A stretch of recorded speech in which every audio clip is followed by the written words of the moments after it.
In 1999, Parma enjoyed a historic cup double, boasting some of the best players in the world. But what happens if you bring them back to the club in 2006? Let's find out.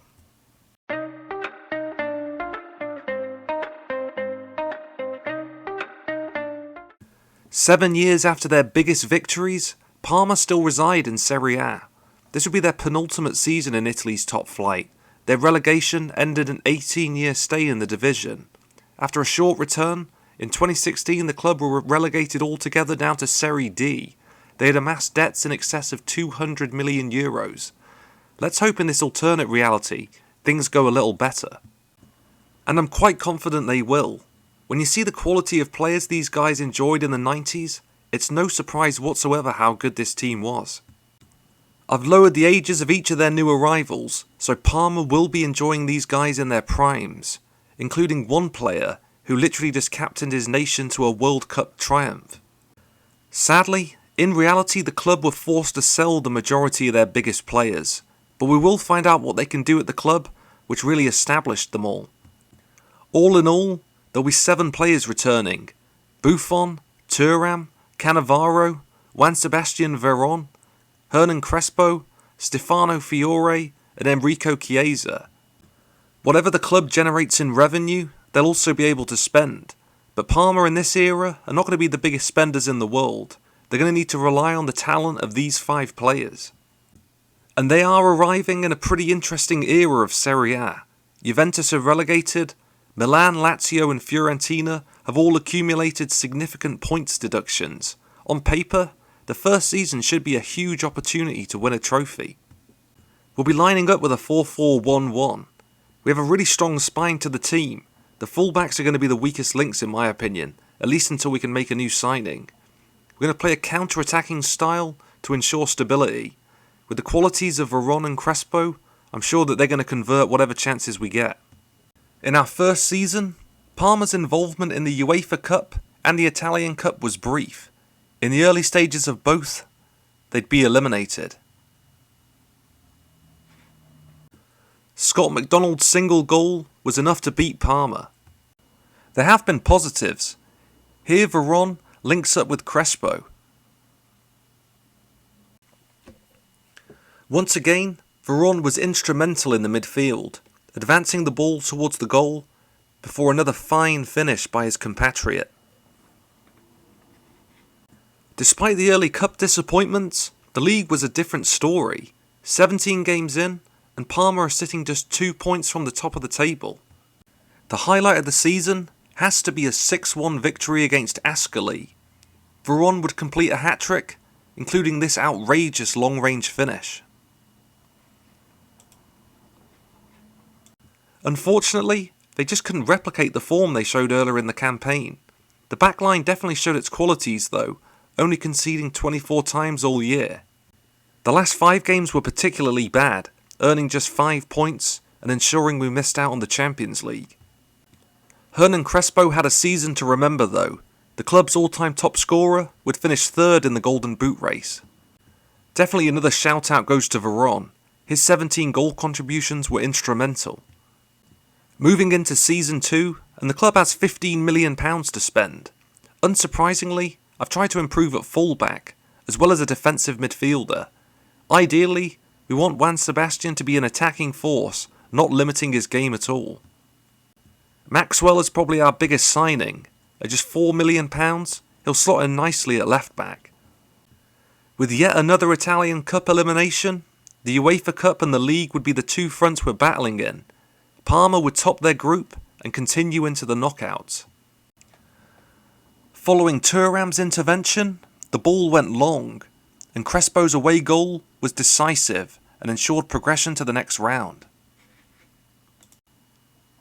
Some French giants would be our next opponents.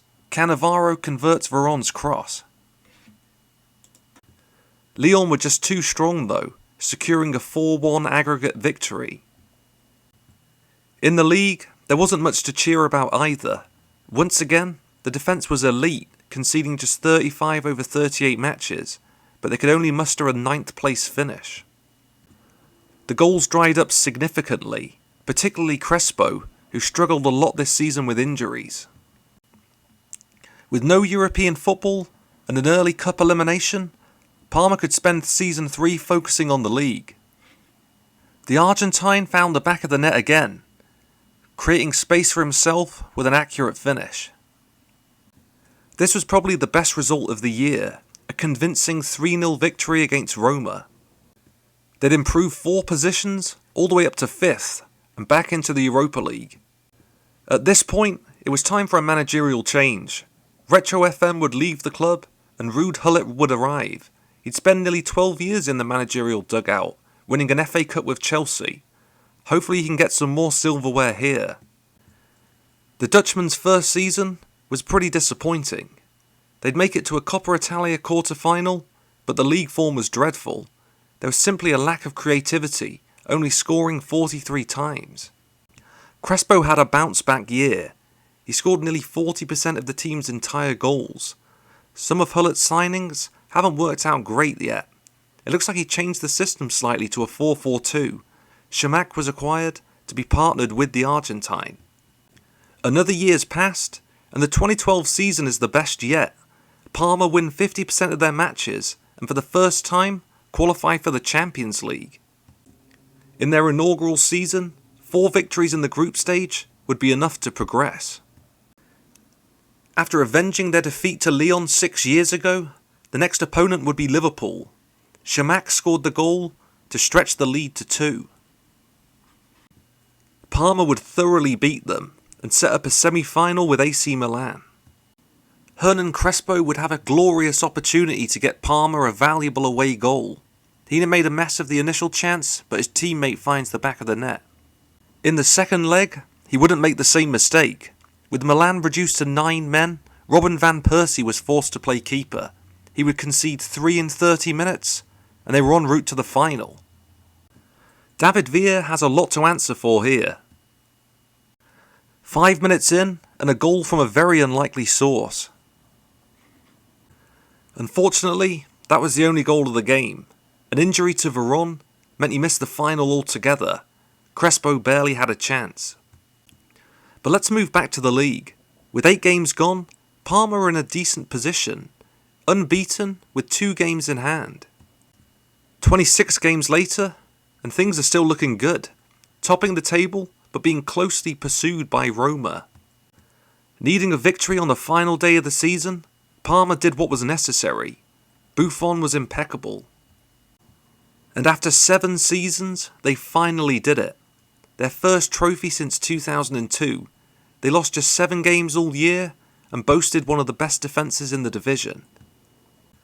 Crespo, despite now being in his 30s, found the back of the net 18 times along the way. Over 7 years, Buffon would keep an impressive 91 clean sheets in his second stint with Parma. Apart from one blip in 09-10, Thuram was both durable and formidable in the defence. Cannavaro was probably the best of the players we brought back. In basically every season, he achieved the highest rating of anybody at the club, or anyone in the division for that matter. Veron's early promise diminished a little.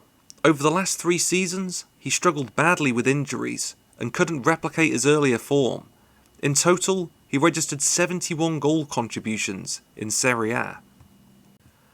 Whilst Crespo also struggled with missing games, his impact remained throughout all 7 years. In all, he scored 128 Serie A goals, and without him, the league victory wouldn't have been possible. In 1999, Parma won a historic double. Here in this alternate reality, they almost did it again. With the club soon returning to Italy's top flight, I'm sure they'll be longing to replicate their most successful era.